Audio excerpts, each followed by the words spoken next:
lecture, we saw how to create series from dictionaries and from arrays. In this lecture, we'll continue our discussion of series. So in the last example, we saw that we can specify the index to see our series in whatever order we want. Let's see one more example. pd.series d1, and then let's specify our index. So I'll use the above index C, A, and B. C, A, B, and instead of D, I'll pass another index that doesn't exist. Let's say X. What do you think I'll get in this case? So in this case, we'll see C4, A3, B5, and then for X, we'll see what is known as NaN, no value. Let me show you what that is. We have 4, 3, 5, and then for X, we get what's known as no value. This is not a number. This means that there is no data, so it represents a missing data in pandas. We'll see a lot of this in discussion about data analysis and how to deal with this, how we can remove this from our data and so on. I just wanted to point this out. Great. Next, let's see how we can create series from scalar values. Let's look at an example. So from scalar values, we have pd.series. Then we can pass our, for our data type, we'll pass some scalar value. Let's say 8. And then we can pass our index, or we can simply leave it like this. pd.series 8. And then we have, this is a simple series, index, and then the value, right? 8. Okay, let's build on this. pd.series, in this case, we'll use 8, and then we'll pass index, let's say X, Y, and Z. Let's run it. So now we have a series object. Note that we have values for all indexes as 888. So this is a simple way to create a series from scalar values. Notice here the data type is integer. If we want to convert this to a float, we can simply specify it here. Let's say instead of 8, we can make this 8.0. That way the data type will be float. Now we have a float.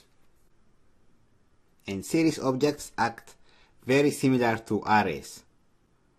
So some of the functions and methods that we've seen on arrays, we can use those methods on series also.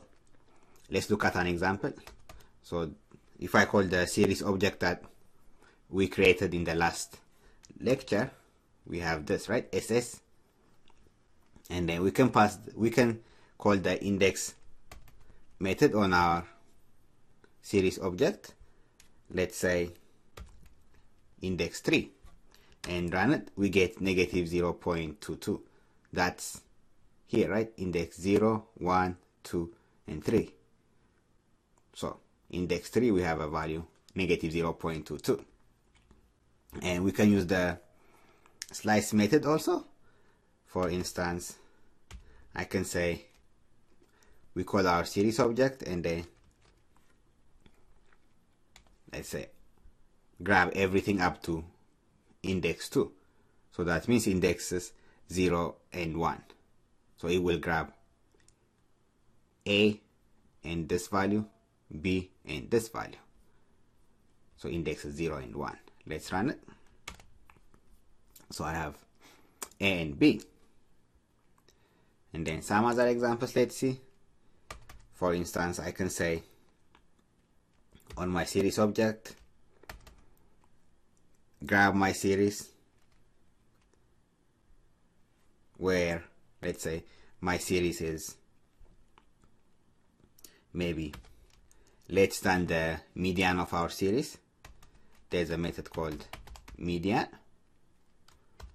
So what this will do is it will calculate the median of our series, and then anything less than our series median will be displayed. Let's run this. So we have B, C, and F. And similarly, so this is less than our median, right? Similarly, we can call anything greater than our median, SS dot median, right? We got the other three, A, B, A, D, and E. We have seen before that NumPy has an exponent method. We can also apply that on our series object, for instance. So we can call the NP NumPy's exponent method, and then we pass our series object, and then we get that. So that's how series are similar to arrays. And in that token, series are also similar to dictionary objects, and we can use some of the methods that we use on dictionaries. Let me show you an example. So we call our series object again. We have that. Let's say I want to grab this value, negative 0.605. How can I do that? So we have our series object, SS. Then we simply pass the index, F, and run it. So we have negative 0.605. And similarly, if I want to change the value at index F to some other value,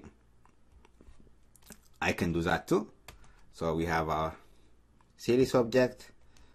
So change the value at index F to some other value. Let's say 2.333.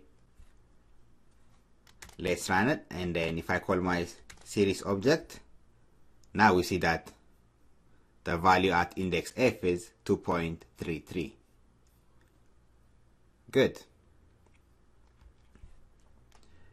And some other methods that we can apply to series objects that makes a dictionary type. We can say, for instance, I can say is F in our series object SS. That will give us a Boolean result, true or false. So in this case it's true, since F exists in our series. Whereas if I say W in SS, we get false. One thing to note is that if I say, let's say SS, earlier we saw that SS at index F, we got a value of negative 0.6, right? However, if we pass an index that doesn't exist and try to get a value, let's say SS at index T, we'll get an error, right? That's because this index T does not exist.